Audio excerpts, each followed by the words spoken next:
Can I legally cheat on my spouse online? Today we're going to look at infidelity in the digital age and all the ways cheating spouses can run afoul of the law when they use the internet. As it turns out, there are many ways to cheat online and millions of people are doing it right now. Today, cheating online is big business with websites like Ashley Madison, Dating for Cheaters, Heated Affairs, and many competitors collectively earning hundreds of millions of dollars in annual revenue. Each of these websites helps you discreetly connect with a partner also looking to have an illicit extramarital affair. The question is this illegal? Remember, we're talking about adultery. Historically, adultery was a big no-no. In the Middle Ages, it could result in stoning and torture. In the 17th and 18th centuries, the punishment was public humiliation, being ostracized from the community, and in one famous case, having to wear the scarlet letter A. In the 19th and 20th centuries, it could result in jail and fines. So where are we now in the 21st century? In the United States, 21 states still criminalize adultery. In a 2007 Michigan court decision, a judge noted that under a quirk of that state's law, a person convicted of adultery could be sentenced to life. In other words, in more than a third of the United States, if you go online to arrange an explicit illicit affair and you carry out that affair in the real world, you could be convicted of a crime. But what about when your cheating conduct stays online? For example, when you go to a sexually explicit chat room for purposes of having cybersex. Is that illegal? Even in states where adultery is a crime, it's usually defined to require actual carnal knowledge. For example, in South Carolina, adultery is defined as habitual carnal knowledge by a married person with someone other than his or her spouse.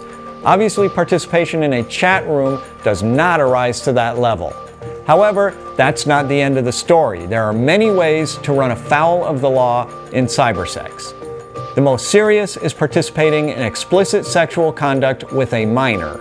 Remember, in a chat room, you do not know the actual identity of the person you're participating with. If that person turns out to be a minor, it is no excuse that you did not know their age. You have committed a federal felony.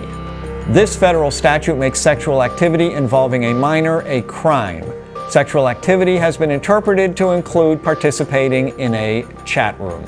Even between adults, you could get into legal trouble if you're using a fake identity. Often, not knowing the true identity of the other person is part of the experience. But if you induce someone to participate under conditions where they think they do know your true identity and it's false, there may be no consent. In the absence of consent, some people have argued that many criminal statutes may apply, including possibly peeping Tom statutes. But it gets even weirder. The last level of cheating online is cheating in a virtual world. There are a number of popular virtual worlds, including Second Life, There.com, and many more. Even the innocent Minecraft is really just a virtual world. In some of these worlds, you can participate in intimate contact, including virtual sex. When you sign up for one of these worlds, you're given a new name and a virtual body that looks nothing like your actual body. You can run around in this world and hook up with other virtual bodies and names and know nothing about their actual owners. In one reported case, a very plain married man struck up such a relationship with a married woman through their beautiful avatars Nick and Kira in Second Life. Nick and Kira became a beautiful virtual couple, eventually moved in together in Second Life, and began planning a virtual wedding. They invited real people, including family and friends, to their virtual wedding and held an elaborate ceremony. When Nick's real-life wife found out what happened, she was not very pleased and divorced him. Similarly, a New Jersey couple divorced when the wife found out that the husband had had virtual sex with a virtual call girl. In either of these cases, were any laws broken? In a recent high-profile case, Shelley Sterling, the wife of Donald Sterling, sued his mistress, V. Stiviano, seeking the return of lavish and expensive gifts he had given her in furtherance of their affair. She argued that 50% of those assets were his and that he did not have permission to give those assets away to his mistress. Many states impose upon each spouse a fiduciary duty not to misuse marital funds. One could argue that using marital funds to maintain a long-term virtual affair online is a misuse of those funds.